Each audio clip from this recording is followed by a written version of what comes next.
o povo viver a promessa. Jesus morreu, em 3 dias nos deu a graça e nos fez adentrar na promessa pela cruz, amém? Aleluia. Marcos 2:1. Dias depois entrou Jesus de novo em Cafarnaum e logo correu. Diga comigo, Cafarnaum. Alguém conhece Cafarnaum aqui? Conhece? Provavelmente o ano que vem nós vamos ter a nossa primeira excursão da Lion para Israel, amém? Vai ser lindo. Vamos junto. E logo correu que ele estava em casa. Muitos afluíram para ali, tantos que nem mesmo junto à porta eles achavam lugar, e anunciava-lhes a palavra. Alguns foram ter com Jesus conduzindo um paralítico levado por 4 homens. E não podendo eles aproximar-se de Jesus por causa da multidão, a casa estava lotada, descobriram o telhado no ponto correspondente em que Jesus estava, e fazendo uma abertura, baixaram o leito em que jazia o paralítico. Vendo-lhes a fé, Jesus disse ao paralítico: filho, os teus pecados estão... Oxe, mas ele não pediu perdão, não se arrependeu, de cara assim já, é perdoado sem falar nada. Estranho isso. Mas alguns dos escribas, sempre tem que ter uns fariseus, irmão. Os doutores da lei estavam ali assentados e arrazoavam em seu coração. Por que ele fala desse modo? Isso é uma blasfêmia. Quem pode perdoar pecado senão um que é Deus? E Jesus, percebendo logo para o seu espírito que eles pensavam assim, ele falou: por que vocês pensam sobre essas coisas no coração de vocês? Jesus sabia até o pensamento deles. Qual é mais difícil? Qual é mais fácil? Dizer ao paralítico: estão perdoados os teus pecados, ou dizer: levanta-te, toma o teu leito e anda? Ora, para que saibais que o Filho do Homem tem sobre a terra autoridade para... Disse ao paralítico: eu te mando, levanta-te, toma teu leito e vai para a sua casa. Então ele se levantou, no mesmo instante, tomando o leito, retirou-se à vista de todos, a ponto de se admirarem todos e darem glória a Deus, dizendo: jamais vimos coisa assim. Que aconteça isso na sua vida, sinais de tal maneira que você vai declarar: jamais vimos coisa assim. Senhor, fala através da sua palavra. Eu preciso que eles não se distraiam hoje. Eu quero te pedir, Espírito Santo, que nenhum celular, nenhuma pessoa, nenhuma preocupação tenha esse poder. Mas eu preciso hoje que eles se conectem, porque existe uma frase aqui que vai ser chave para eles. Existe uma palavra aqui que vai fazer escamas de anos caírem por terra. Existe um entendimento aqui hoje que vai trazer uma reversão completa, porque a fé vem pelo ouvir a palavra do Evangelho. Então usa a minha vida, em nome de Jesus eu te peço, amém. Glória a Deus. Pode se sentar, queridos. Aleluia. O tema da minha mensagem nessa manhã é, e eu quero que você preste realmente muita atenção. A mensagem de hoje, o tema é: a graça gera na sua vida uma vida de milagres. A graça, o evangelho da graça, ouvir sobre a graça, vai gerar na sua vida uma vida de milagres. Milagres acontecem pelo poder de Jesus Cristo. Não é pelo seu poder, é pelo poder de Jesus Cristo. Não é pelo meu poder. Bispo, mas eu já vi Deus te usar. Sim, Deus me usou. Eu sou que nem um negócio do trabalho que eu falei aqui na entrega. Eu sou apenas um canal, você é apenas um canal, mas os milagres acontecem através dele. Ele é o único. E sim, pelas nossas mãos Ele pode fazer milagres extraordinários, mas não é sobre nós, é sobre Ele. Milagres acontecem através de Jesus. Não busque pessoas, busque Jesus. Não ponha a sua fé em pessoas, ponha a sua fé em Jesus. Olhe bem para mim. Se você está crendo no Senhor para uma vida poderosa de milagres, se você está crendo em Deus para uma virada poderosa na sua vida, se o teu coração vindo aqui e nos ouvindo, você que está nos assistindo também, o teu coração tem se enchido de uma esperança para uma vida abundante de milagres, então saiba que você está ouvindo o evangelho da graça e não da lei. se o teu coração está queimando para uma vida abundante, para uma vida de milagres, saiba então que você está ouvindo o evangelho da graça e não da lei. A lei exalta o sofrimento, o evangelho da lei exalta a dor, o preço pago, a doença, o tratamento por intermédio do sofrimento. Eu acredito sim, que nós passamos por aflições. Jesus falou isso, né? Mas foi a única passagem que ele fala que você vai sofrer. Todas as outras milhares de passagens em versículos, ele diz: em mim tenha paz, se você estiver em mim, eu estarei em você, você vai ter vida abundante. Então, queridos, o evangelho da lei exalta o sofrimento, o evangelho da graça exalta os milagres que vêm através do sofrimento de Cristo.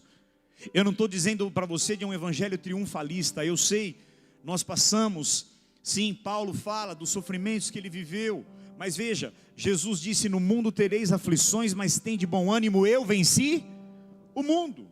Então ele fala: você vai ter aflição, mas eu venci. Então através dele, nós temos vitória contra as aflições. Deus não te levanta para viver uma vida de dor, de você ficar, eu tenho que carregar a cruz. Sim, foi Jesus que falou para você carregar a cruz, mas ele falou que o fardo é leve e que o jugo é suave.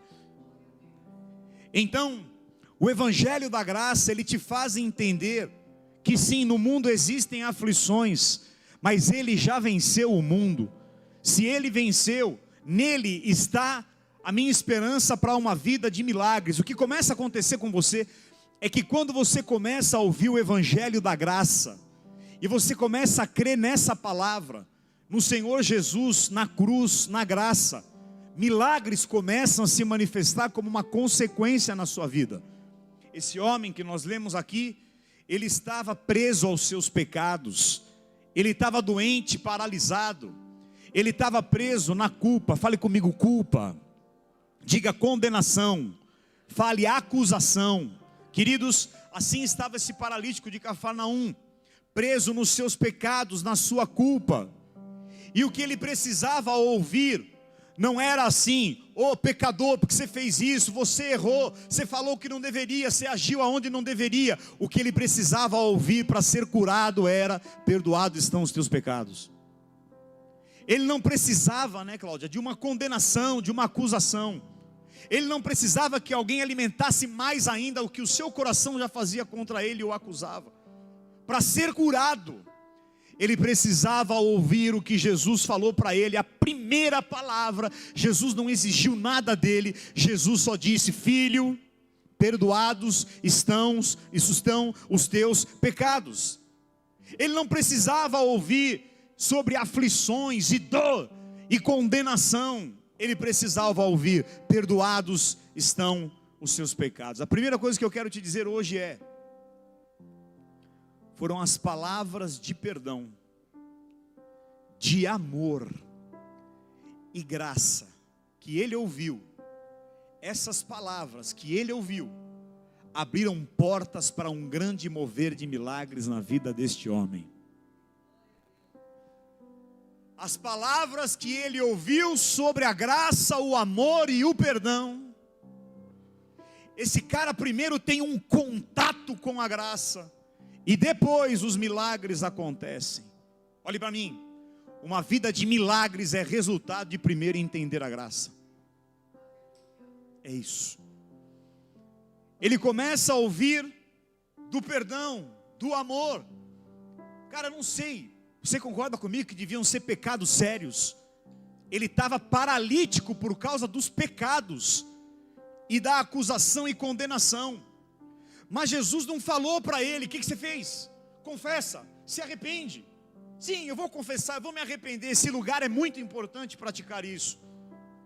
Mas Jesus na hora já falou para ele: perdoados estão os teus pecados. O que o perdão tinha a ver se ele estava doente? Fale doente. Ele era paralítico, ele andava, ele vivia carregado, sim. E o que ser perdoado tinha a ver com a paralisia ou com a sua cura? É porque era o que ele precisava ouvir para viver no milagre.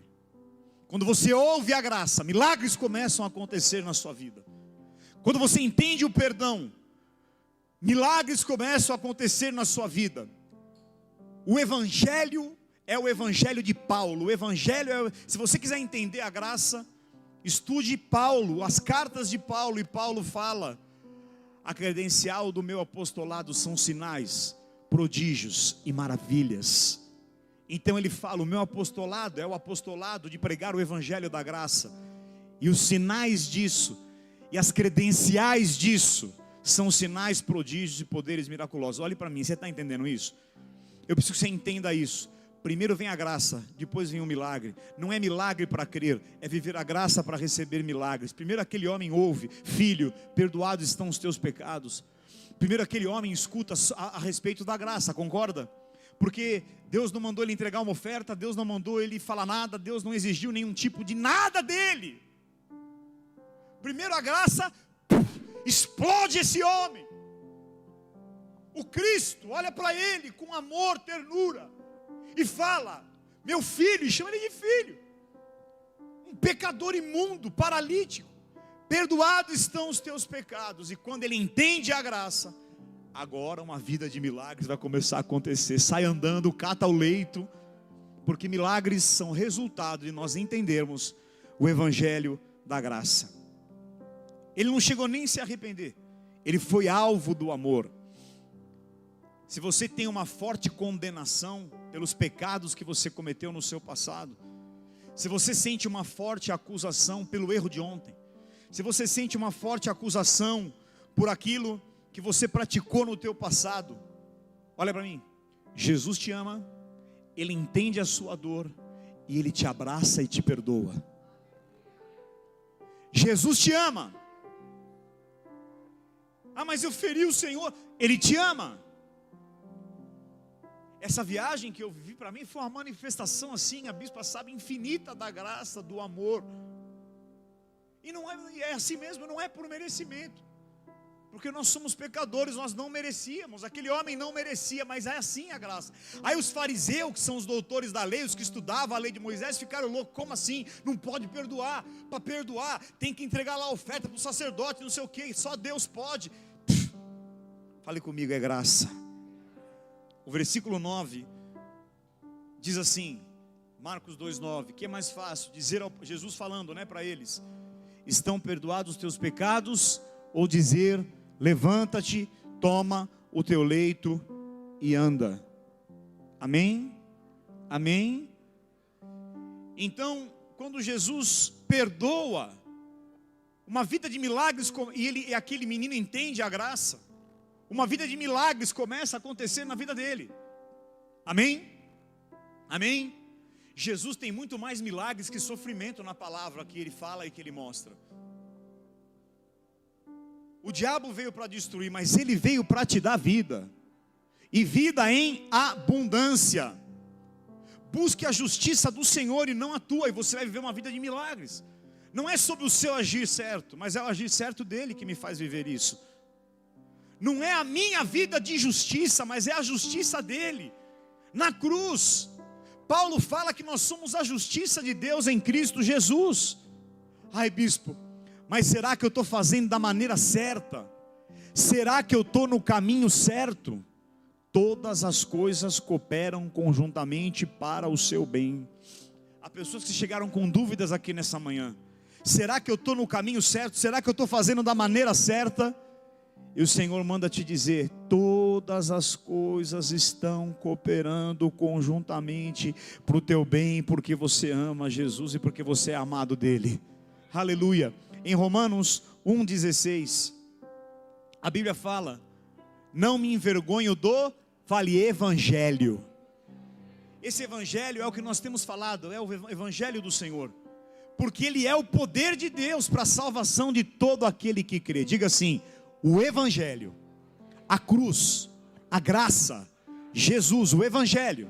Diga, ele é o poder de Deus para a salvação. Querido, aleluia. O poder de Deus para uma vida de vitória duradoura na sua vida chama-se evangelho. É o evangelho que é o poder de Deus. Eu repito isso: o evangelho é o poder de Deus. O evangelho é o poder de Deus. O evangelho é o poder de Deus. Todo o resto são consequências. Eu posso agir, eu posso ter fé, eu posso derramar minha generosidade ao Senhor, eu posso ter, mas o Evangelho é o poder para uma vida de vitórias duradouras. E é o poder de Deus para quê? Para a salvação. Estava escrito ali, ó, é o poder de Deus para a salvação. Salvação aqui não é só salvação eterna e salvação de ir para o inferno, mas salvação aqui é libertação, toda sorte de proteção e segurança na sua vida. Em outras palavras, irmã, me ajude aqui, aleluia.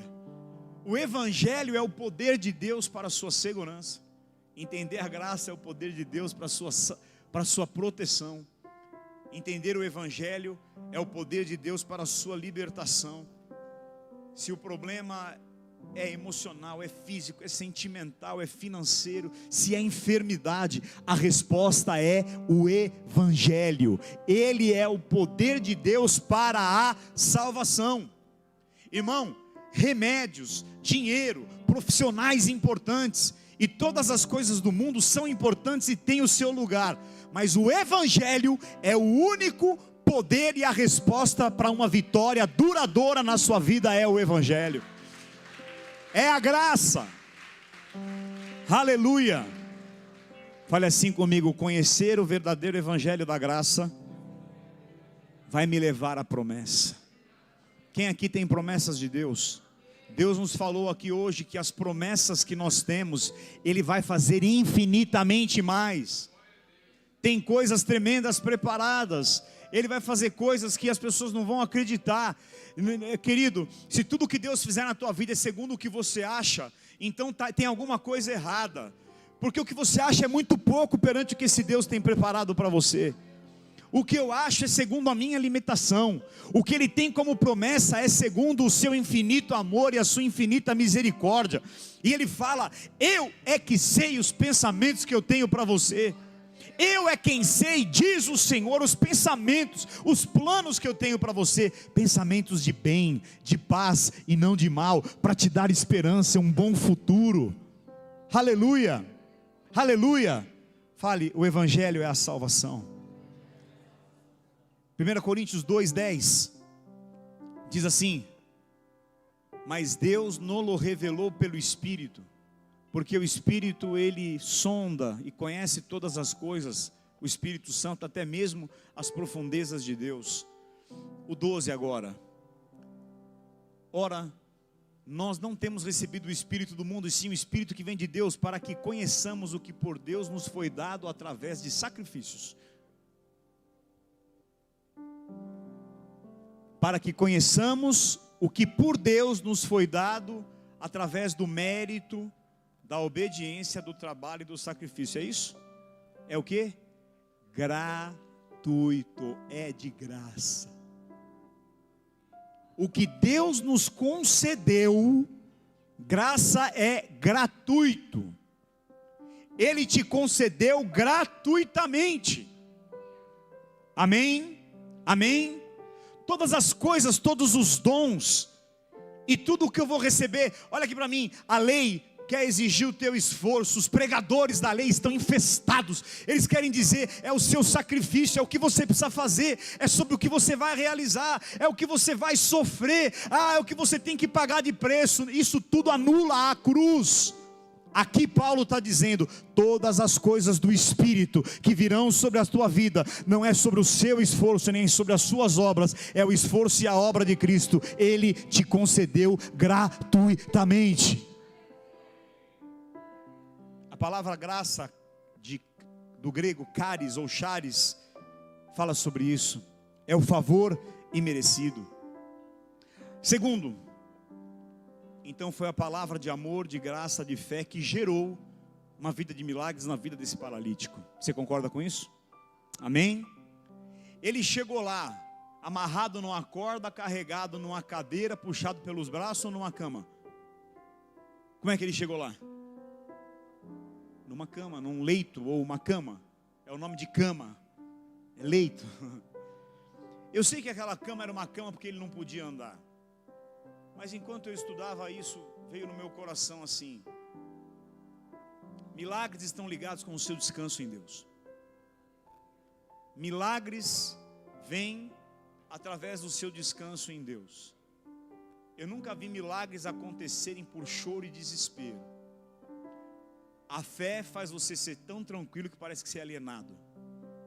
Os milagres de Elias não estavam nem no fogo, nem no vento, nem na tempestade, mas quando veio um ventinho assim, ó.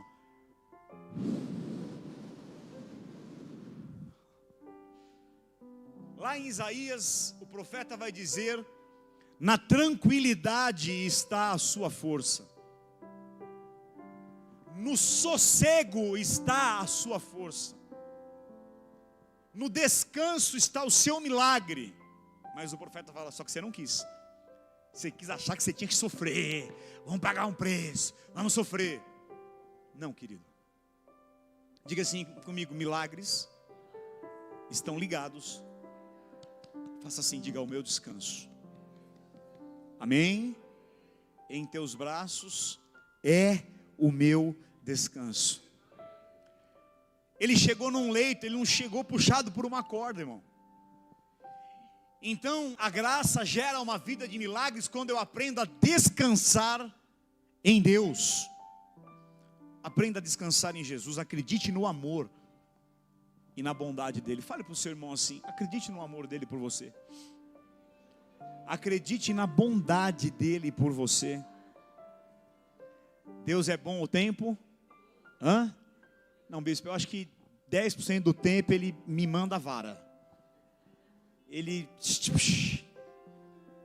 Deus é bom hoje eu acordei assim: Deus é bom o tempo todo, Deus é bom o tempo todo, Deus é bom o tempo todo, Deus é bom.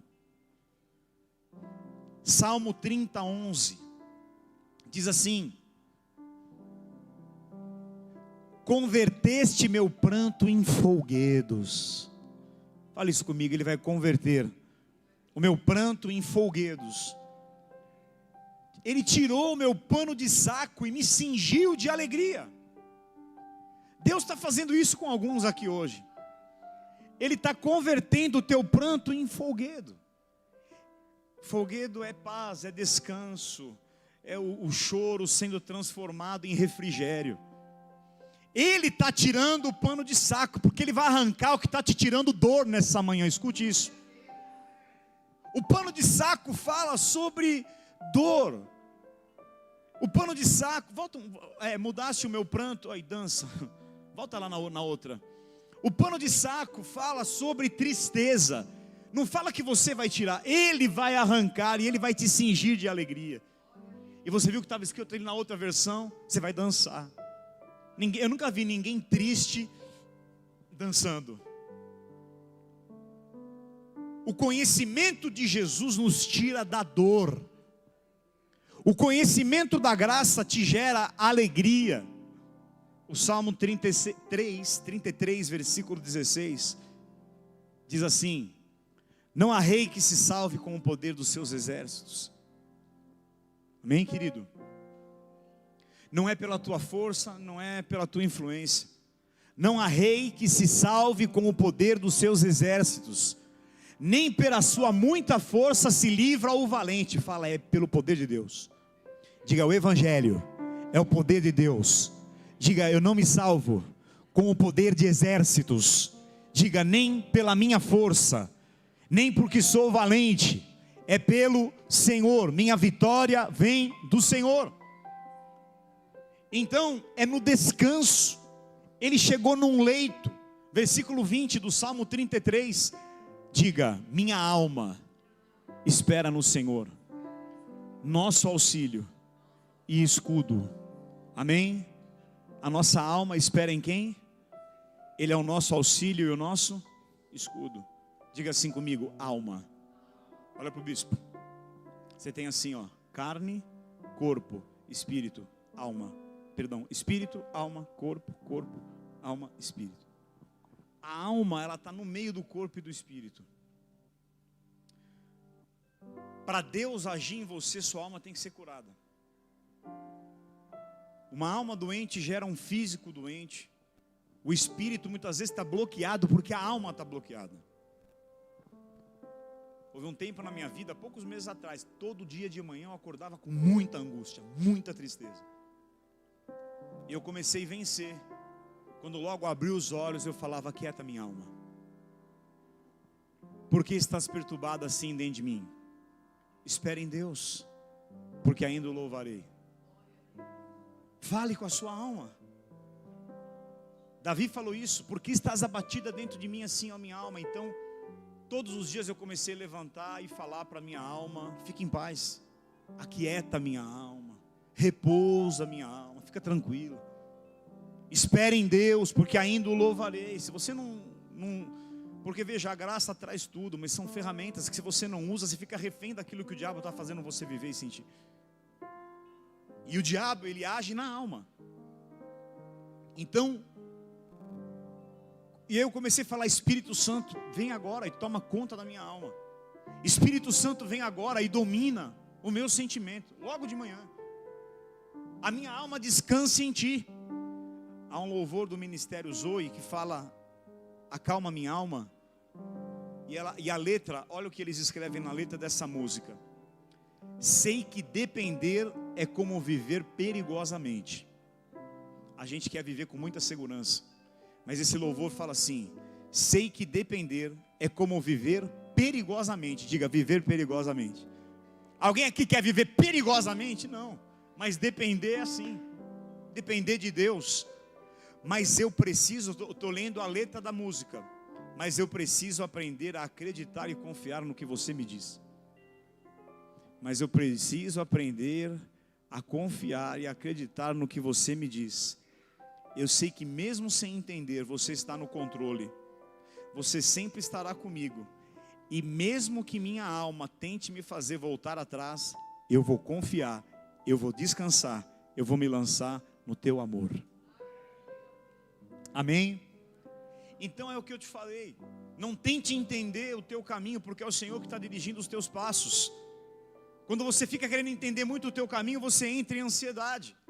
Esse homem, ele ouviu o Evangelho: perdoados estão os teus pecados.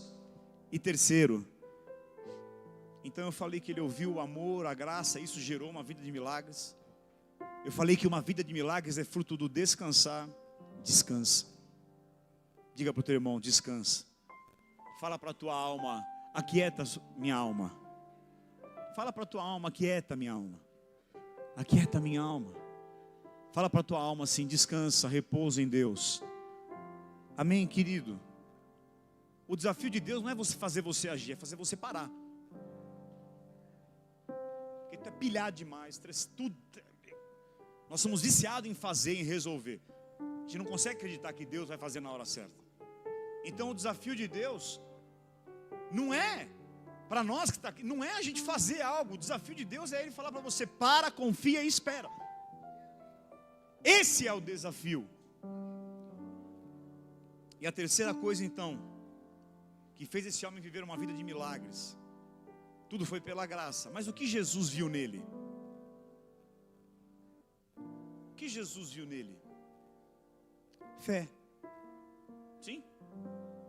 Marcos 2:5. Olha o que aconteceu lá. Jesus viu nele. Diga assim: vendo a fé. É lindo, né, irmãos?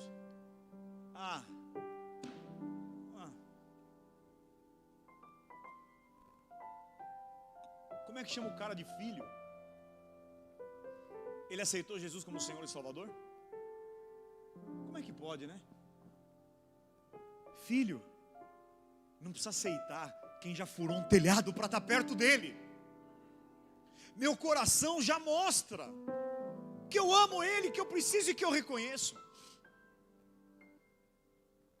Vendo-lhes a fé dele e dos 4 amigos, Jesus disse ao paralítico: perdoados estão os teus pecados. E ali a próxima coisa foi uma vida de milagres começar a acontecer na vida dele. Ele te chama de filho. Ele diz: perdoados estão os teus pecados.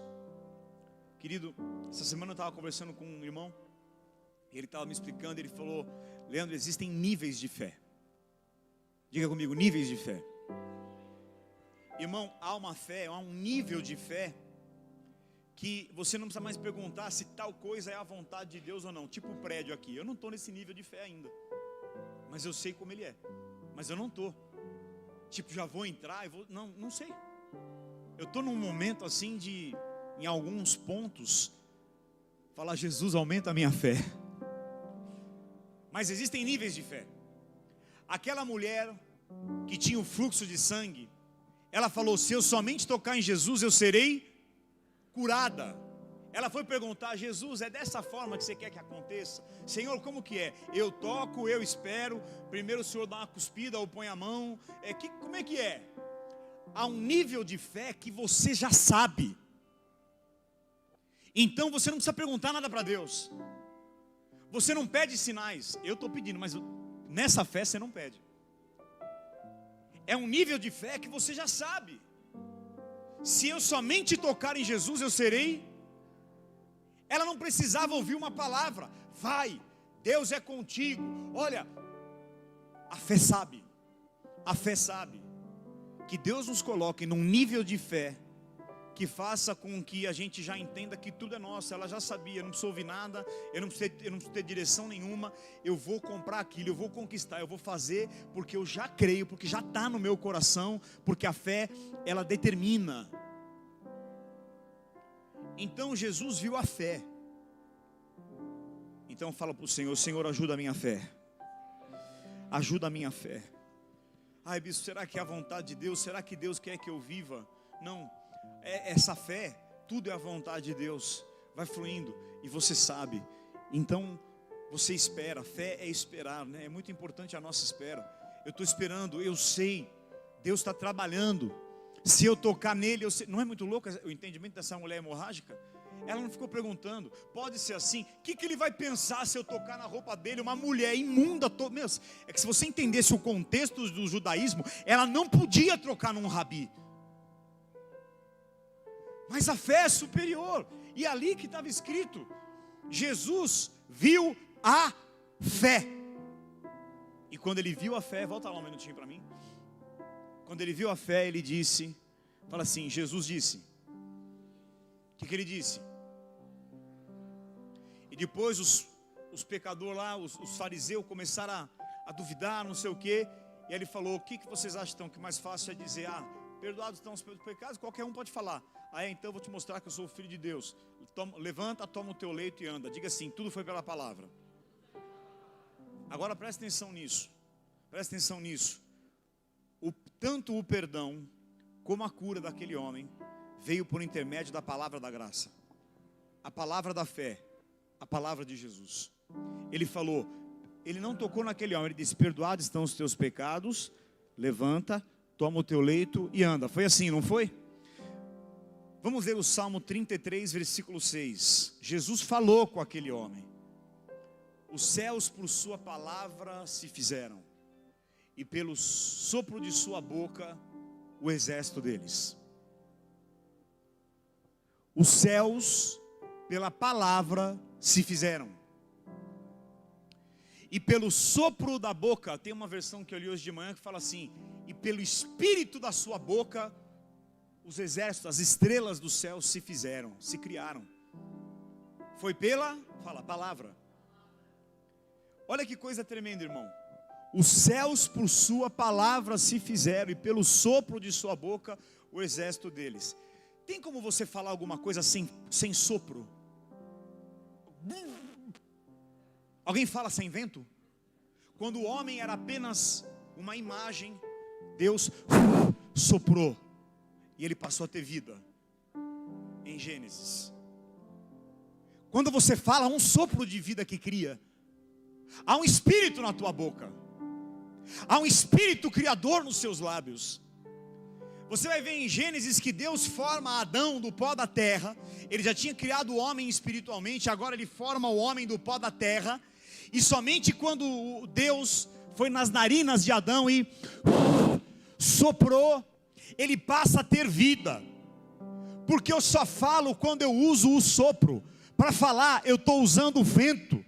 Para falar, tem que sair sopro da minha boca. E quando sai sopro da tua boca, os céus se criam. Quando sai sopro da sua boca, sai um espírito de vida. Quando sai sopro da sua boca, os exércitos são criados. É pelo sopro da sua boca, é pela palavra. Quando Jesus falou para ele, filho, e aí agora os demônios sabiam, esse aqui é filho, e agora perdoados estão os teus pecados. Aquele vento, aquela palavra, um espírito entra nele, e agora ele diz, você está curado, toma o teu leito e anda. Era um espírito que pela boca, pelo sopro, pelo espírito, pelo vento que saía, trouxe vida na vida daquele homem. Agora eu quero que você entenda.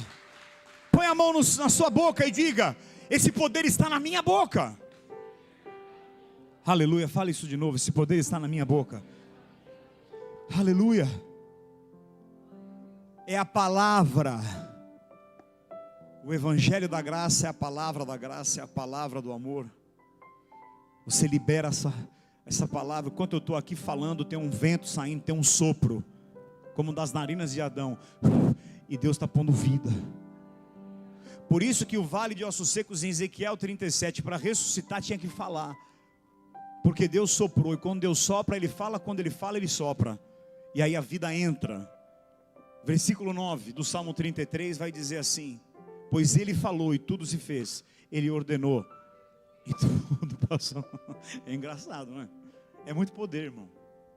É muito poder, irmão. Ai! Aleluia!